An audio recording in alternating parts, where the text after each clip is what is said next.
Hello, this is Mitch Ratcliffe. Welcome to another episode of EARTH911's Sustainability in Your Ear Innovator Interviews. And today we're joined by Jean-Louis Kamand, who is the founder and CEO of Moses Filter, which is a really interesting alternative to the drain tops that sewage drain system tops, the grates that you ride over on your bicycle, wondering if you're going to fall in and kill yourself. Replacing those with a filter that actually captures all the crud that is running into our sewage systems to keep it out of the ocean and out of our water supply. Now, just a couple of background points before we start. There are 120 million cigarette butts flowing into the oceans via our storm drains. And there's a picture that we will share in the posting that goes with the video, or with this podcast, of a lobster cross-section who has eaten an unfortunate number of cigarettes. And this is genuinely sickening and sad. We need to be much more diligent about what we put into the ocean. More than 1 million seabirds are killed by ocean pollution each year, and more than 100 million marine animals die due to plastic debris in the ocean as well. So, Jean-Paul, welcome to the show. Thank you very much for having me, Mitch. Describe the Moses Filter to us first. It's a storm drain grate, but it's not. That's right. So Moses Filter, made of biodegradable, well, we hope to be made of biodegradable material, with the ability to be made of recyclable plastic. It's a catch basin filtration system that aims to be inserted within the current grate system that we have now. The inspiration behind that was to work from a proactive standpoint of capturing or reducing debris that actually enters our ocean through our catch basin. So, like I said, it's a removable catch basin filter that aims to reduce debris, but also that enables local individuals, homeowners, or regular patrons to service their local catch basin.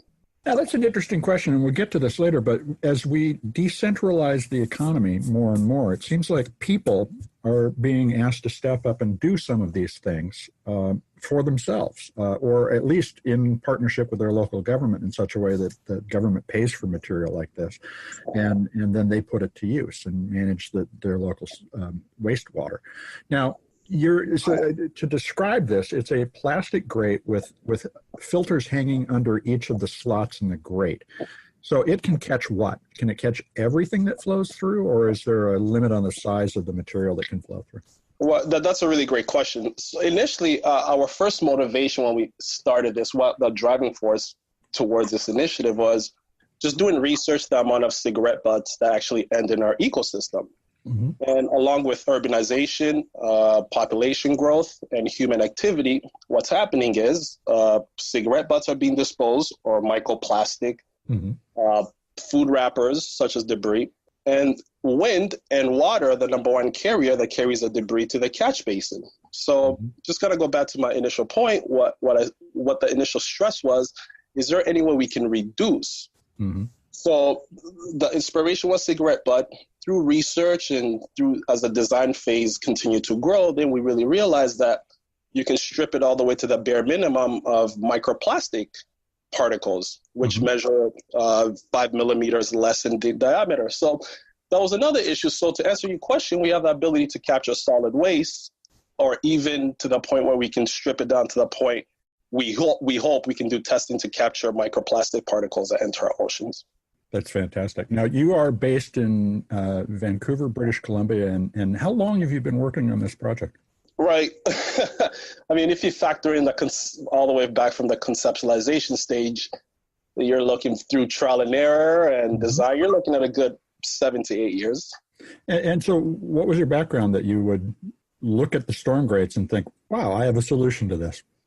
Well, you would think I'll have an engineering background, which is quite the opposite. I'm actually a sociology major. However, that's also a very interesting question, because being a sociology major, in hindsight, looking back, was always the stress on doing research and finding credible sources to support your arguments on a particular topic or paper. And it's funny how years later, my education actually came back to benefit me, where I'm doing research. So finding out the problem initially, then going into deeper investigation of research and just finding out how catastrophic these wastes are in our ecosystem, how they affect our marine life, and ultimately how they affect us as human beings through the marine mammals that we consume and also our drinking water. Mm-hmm. So it was just, like I said, the lump of time by researching and just finding out. More so, you would think one would become excited to do such a project or pursue it. It also came with tremendous amount of sadness, just realizing how much our human activities affecting the environment. Even you just provided some data not too long ago. So it's been a process, definitely. And so how would you describe your progress to date? Where are you, and is this something that is still in the developmental stage, or are you getting ready to roll it out in a couple of cities to try it out? Yeah, that's correct. So we're currently in discussion. We're actually currently working with a few municipalities down here in British Columbia, Canada. We're at the stage of implementation and also testing. And just a bit more about the testing was, it's not necessarily testing if the product could work. Mm-hmm. It's also testing to see how much debris we can actually reduce. Mm-hmm. Our inspiration then is to take that quantitative data, do a data analysis, then go back and work with the municipalities. And what we believe the first step that we must do, and I'm sure this relates to your work that you do within the sustainability world, is after we capture the data analysis, is to go back to the municipalities and create a social discourse campaign. Mm-hmm. Just because if you're going to solve any issue, people have to be educated. Right. So our goal is, once we have that data, is to inform people, hey, humans, this is what's happening. This is what's going on in our water. Lobsters are consuming these cigarette butts. And the first initial step would be to tap into the grassroots level to see if we can minimize the ill human effect. Then through that, what our hope is, after we create the social awareness campaign, is to then roll out the product to market. So let's also talk about the human benefit to this. You cite on your site the fact that the number one cause of accidents in British Columbia is hydroplaning. In other words, water backs up, cars drive through it, lose traction, skid out of control, and people either get hurt or there's damage to their cars. Right. So in addition to preventing all this stuff from flowing into the environment, as the Moses filters are serviced, we also should see a reduction in hydroplaning and flooding in the streets, which could also run into people's homes. There are a lot of reasons to think differently about the infrastructure of the storm drain at this point in time. But the question comes back, and I asked you this before we did the interview too, who's going to do the day-to-day replacement of these filters, and there are a couple of questions that follow from that. But let's talk first about, do you expect cities to start to hire people to do this kind of work, or create some sort of an incentive program that could get a neighborhood involved in managing their own storm drains? That's a really, really great question. So we didn't want to step out of line to try to create way too many resources that already exist. So what I mean by that is to investigate to see what sort of resources the municipality have and working in conjunction with what they have. So many cities around North America have adopted the initiative, Adopt a Catch Basin, or adopt a local sewer catch basin outside your home. Mm-hmm. What those initiatives entail is to encourage homeowners or local patrons to service the local catch basin to decrease flooding, leaves that actually clog up the grading system. Mm-hmm. Or also debris from going in. So our next approach to that after the testing phase is to get in contact with municipalities and see if we can do a dual initiative where the Adopt Catch a Basin participant can actually work with Moses, and through that will enable us to acquire greater quantitative data in order to justify our work. So now let's talk about the replacement process. What happens when you are replacing one of these filters? Obviously, the old storm drains are so heavy you can barely even lift the grate. These lift right up. What happens to them? Right. So the average grate in North America, the average storm drain grate weighs anywhere 190 to 150 pounds. Mm-hmm. So initially, when we first started this project or this product, was how can we make a product that was so accessible that we can enable essentially everyone to use it. Mm-hmm. Although that came with its challenges along the way, but what we stumbled was we can actually utilize the space that's already there. So since it will be made of recyclable plastic material, it will be light in weight. And since the filter itself filters out water itself, so you're not factoring in waterway, you're just factoring in the caught debris. So it's essentially think about it as a garbage bag for a local sewer, for a local storm drain. However, that plastic bag enables anyone to replace it or insert it. Okay, so that's really, I mean, that's an interesting metaphor. Now, but that also suggests that each of these filters will end up biodegrading somewhere. Is there a way to reduce even that by having a cleaning service that could clean the filters out? Right, that's a great question. That was actually one of our main, the role that we're going on. However, a health and safety issue came up where if individuals are servicing these catch basins, okay, so let's consider this, Mitch. In the last several years, we've seen an increase of opioid crisis in North America.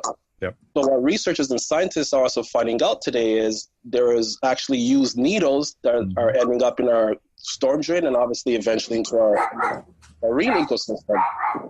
So, well, and in fact, just the other day on one of our podcasts, we were talking as a group, our EARTH911 team, and one of our staff said, I saw a needle and I didn't know what to do with it. My kids were with me. I kicked it into the off the curb and into the storm drain.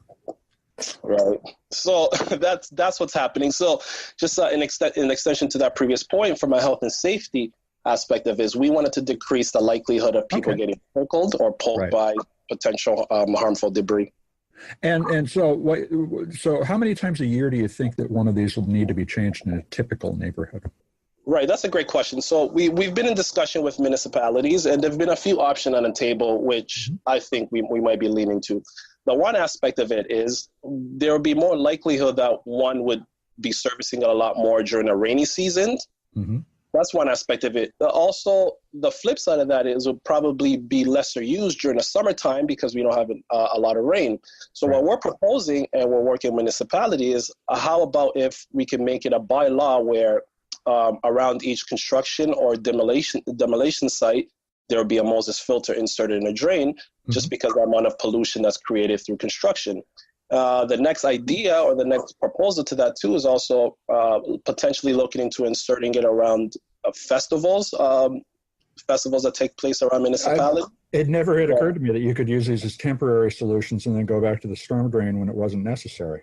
Exactly. So the options are endless. We could rather work with Mother Nature. We use this seasonally where we get a lot of rain and a lot of leaf falling. We could use it less in the summertime because there's less rain. However, there might be more hazardous waste such as cigarette butts and needles because individuals are outside a lot longer during the summer months. Right. Now, this is also something that you've been working with cities on the Greenest City 2020 action plan. Can you tell us a little about how that is evolving and how did you get involved? Right. That's a great point. The Greenest City 2020 plan is actually a British Columbia initiative that the hope was for British Columbia, specifically Vancouver, to become the greenest city in North America by 2020.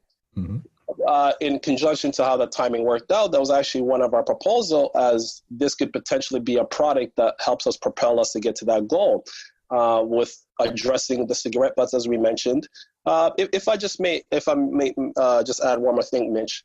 The number one litter item in the world, as we mentioned, is cigarette butts.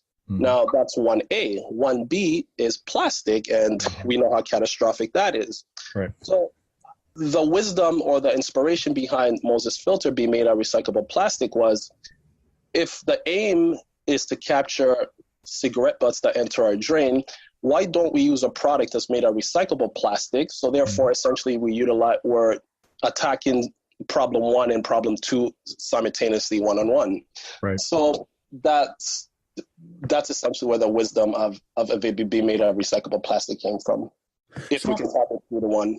Oh, that makes sense. What you're talking about is a very flexible way of thinking about something that's been very fixed in our environment, and it's interesting, and it's a challenge to think about because we're so used to just walking past these things and knowing you can't lift them. Now, so what's next for you? You have a couple of these discussions going on and some trials.